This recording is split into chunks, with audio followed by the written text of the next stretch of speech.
Philosophe, il décrypte pour vous les fondements de cette unité nationale. Hors série, c'est vendredi à 19h15, 20h15 et 22h30.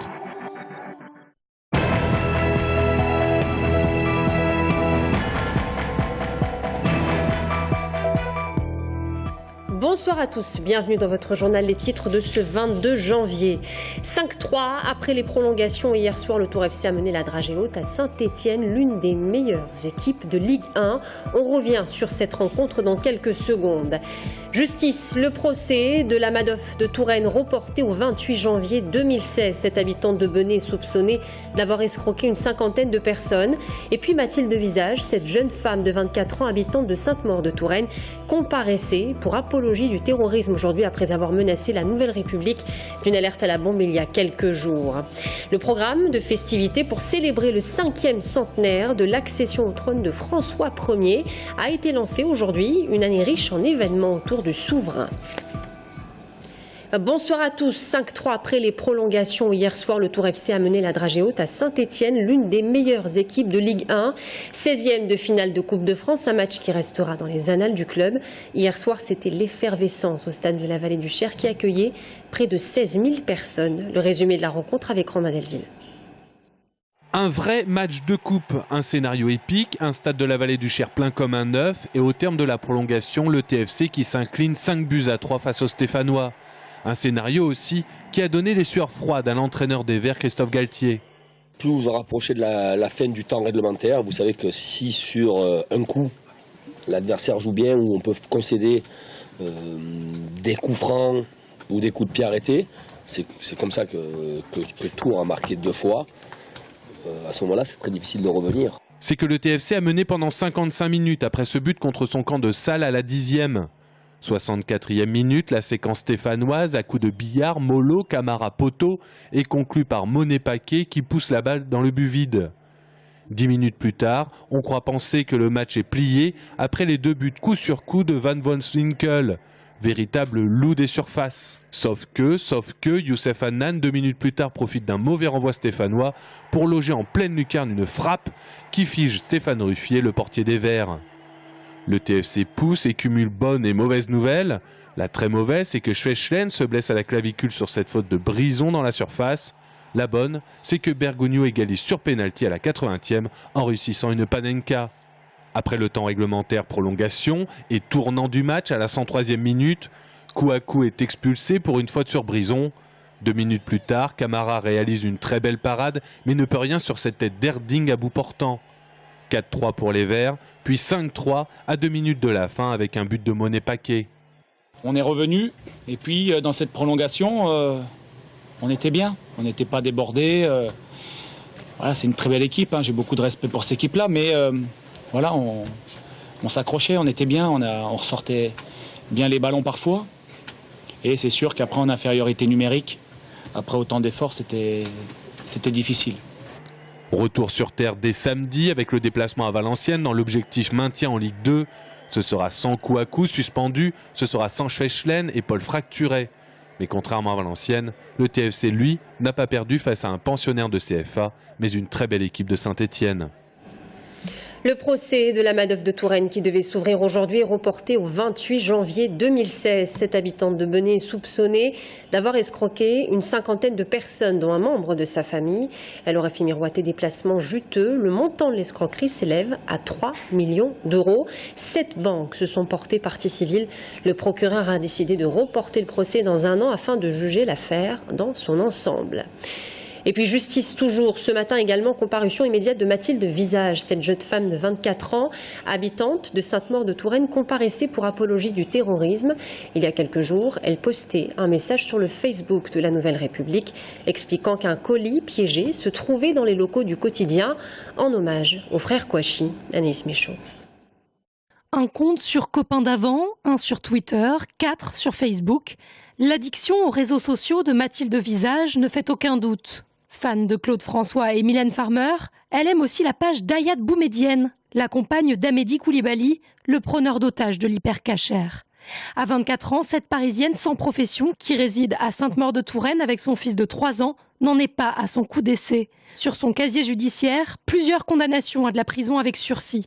Aujourd'hui, elle comparaissait pour des menaces de mort à l'encontre de la mairie de Sainte-Maure-de-Touraine et la Nouvelle République. Dans des commentaires sur Facebook, elle a notamment écrit « Vous allez tous crever, vous allez tous cramer, c'est une petite bombe, ça mange pas de pain ». Elle se revendique des frères Kouachi, auteurs de l'attentat contre Charlie Hebdo. Il y a notamment le soutien du terrorisme, donc elle encourt jusqu'à 7 ans d'emprisonnement. Elle est, s'agissant des menaces de mort, en état de récidive légale. Donc elle a un passé. Elle a agi plusieurs fois, c'est-à-dire qu'elle avait commencé début janvier à envoyer des premiers messages. Puis, quelques jours plus tard, des nouveaux portant cette fois-ci à l'indication d'une bombe. Bon, il faut arrêter, il faut mettre un coup d'arrêt à toute cette manipulation de la peur. Lors de l'alerte à la bombe à la Nouvelle République, une trentaine de policiers et 2 hélicoptères avaient été mobilisés. Une opération extrêmement coûteuse financée par l'État qui pourrait éventuellement être compensée par une amende conséquente. C'est un coup monumental pour le caprice d'une personne qui n'a rien à faire de ses journées et qui n'a rien d'autre à faire que de poster des messages de haine. Son jugement a été renvoyé au 4 mars afin de permettre à l'avocat de la défense, nommé ce jeudi matin, de prendre connaissance du dossier. En attendant, elle a été placée en détention provisoire pour éviter une récidive. Mais pour Maître Bugeaud, cela n'était pas nécessaire. Ce qui lui arrive aujourd'hui, ce qui lui arrive ces derniers jours, l'ont bien fait prendre conscience que ça présentait une certaine gravité et je peux vous garantir qu'elle ne recommencera pas. L'avocat de la défense avait demandé à ce qu'une expertise psychologique soit réalisée, demande qui a été refusée puisqu'une expertise psychiatrique figure déjà au dossier. Une étude concluant que Mathilde Visage est parfaitement en capacité d'être jugée. Guillaume Pelletier, nommé secrétaire national aux fédérations professionnelles et coordinateur pour les élections régionales. La députée UMP Valérie Pécresse travaillera d'ailleurs à ses côtés. C'est le bureau national de l'UMP qui vient tout juste de le nommer. Je vous rappelle que Guillaume Pelletier est maire de Nans-sur-Beuvron dans le Loir-et-Cher et président de l'UMP.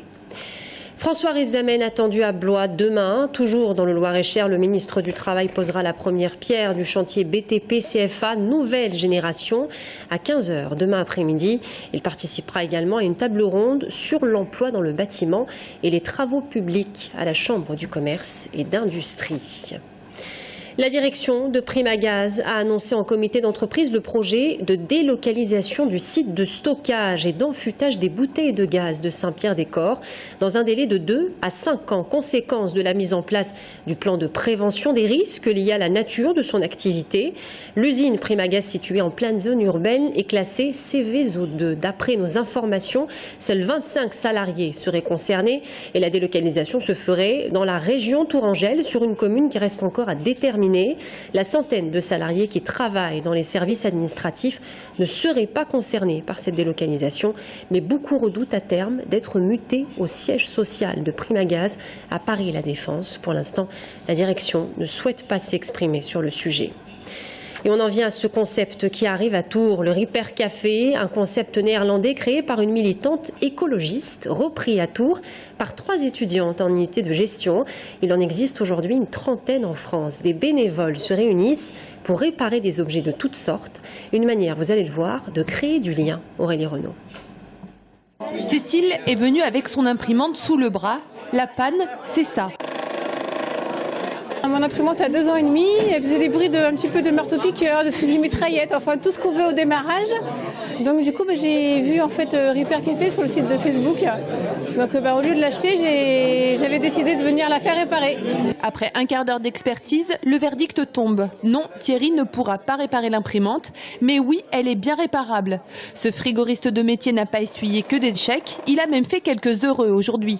Une voiture radiocommandée qui a été réparée, un petit enfant qui est reparti avec. Il y a des écrans d'ordinateur, beaucoup d'électronique au final parce que bon, c'est une société aujourd'hui où on en consomme beaucoup, quoi.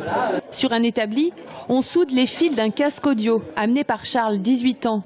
Une opération au cours de laquelle il pose de nombreuses questions à son sauveur, un expert en microélectronique.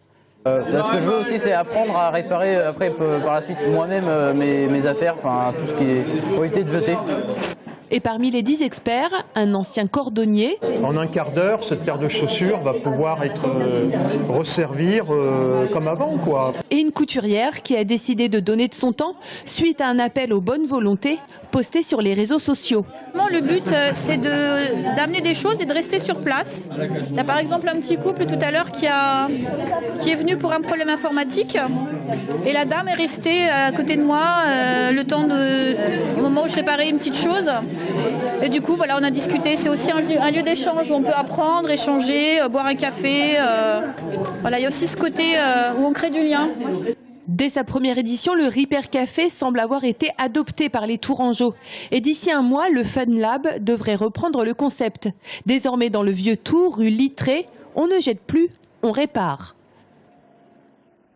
La région Centre veut promouvoir le tourisme dans le Val-de-Loire. François Bonneau, également président de la mission Val-de-Loire, signait aujourd'hui une convention avec une vingtaine de sites culturels. Le but étant de réfléchir aux synergies à créer entre les sites touristiques. Et à cette occasion, le programme des festivités pour célébrer le 5e centenaire de l'accession au trône de François Ier a été lancé. Une année riche en événements autour du souverain. François Ier qui a marqué l'histoire du Val-de-Loire. Florent Carrière. C'est en janvier 1515 que François Ier monte sur le trône du royaume de France. Un roi amoureux des beaux-arts et qui va profondément marquer le Val-de-Loire de son empreinte. Les châteaux d'Amboise, de Blois et de Chambord portent définitivement la marque du roi François. Un monarque qui fera venir des artistes des Pays-Bas et d'Italie comme Léonard de Vinci, contribuant ainsi au développement de la Renaissance en France. Mais celui qui porte l'emblème de la salamandre est aussi un roi conquérant, et ce, dès son accession au trône. Il est sacré aussitôt, lance une campagne contre Marignan et on sait que ça va être la grande victoire qui va auréoler tout son règne, lui donner cette image de roi chevalier, de roi vainqueur, de roi militaire, de roi guerrier en quelque sorte. Il est aussi, donc ça fait de lui un personnage essentiel de la diplomatie, de la politique européenne dans la première moitié du XVIe siècle. C'est lui qui véritablement impose la France comme la grande puissance européenne à la Renaissance. Ce que l'on sait moins, c'est que François Ier est aussi un roi administrateur, soucieux de la bonne gestion du royaume. Prélèvement d'impôts pour financer la guerre, développement de l'administration royale, unification de la justice, imposition du français dans les actes administratifs. Il est aussi à l'origine de la création de l'état civil, en ayant obligé les prêtres à tenir des registres de paroisses. Cette organisation du royaume qu'il met en place, en fait, est entièrement sous la personne, sous le contrôle de la personne du roi. Il y a en France un parlement, mais François Ier s'emploie à le brider. Il ne va jamais convoquer les États généraux, donc il n'est pas soucieux d'organiser les contre-pouvoirs. Et en ceci, il préfigure vraiment. Il inaugure la mise en place de la monarchie absolue qui conduira bien sûr à celle de Louis XIV et de la fin de l'Ancien Régime. 500 ans après son accession au trône, François Ier est devenu un emblème du Val-de-Loire. Objectif des commémorations de cet anniversaire pendant toute l'année 2015, amplifier une dynamique touristique déjà bien enclenchée. Nous avons connu une augmentation du tourisme de 17% depuis 5 ans. 17% d'augmentation, c'est la plus belle augmentation qui a été enregistrée au niveau national. 4,5 millions de visiteurs. 2015, c'est l'occasion d'aller plus loin encore. Visites guidées, concerts, expositions et même grands spectacles vont rythmer 2015, comme la reconstitution de la grande bataille de Marignan à Romorantin et au Clos Lucé. Autre exemple, le château d'Amboise. Il sera illuminé comme ce fut le cas dans le passé. Une grande exposition également à signaler. Une grande exposition, une exposition qui va être sur ce personnage François Ier, ou plus exactement sur le mythe François Ier en tant qu'acteur ou figure symbolique de la Renaissance, avec énormément d'objets. Ce sont les collections de faïences qui, depuis le début du XIXe siècle, ont été créées ici en Val-de-Loire. Des événements pour comprendre qui était François Ier, un site pour tout savoir, françoispremier.org. Le TVB joue dans plus d'une heure son avant-dernier match de Coupe d'Europe à Pérouse. Pérouse, une ville de 168 000 habitants au cœur de l'Italie. Thomas Blanc, notre journaliste sportif, était du déplacement et a pu rencontrer ses habitants.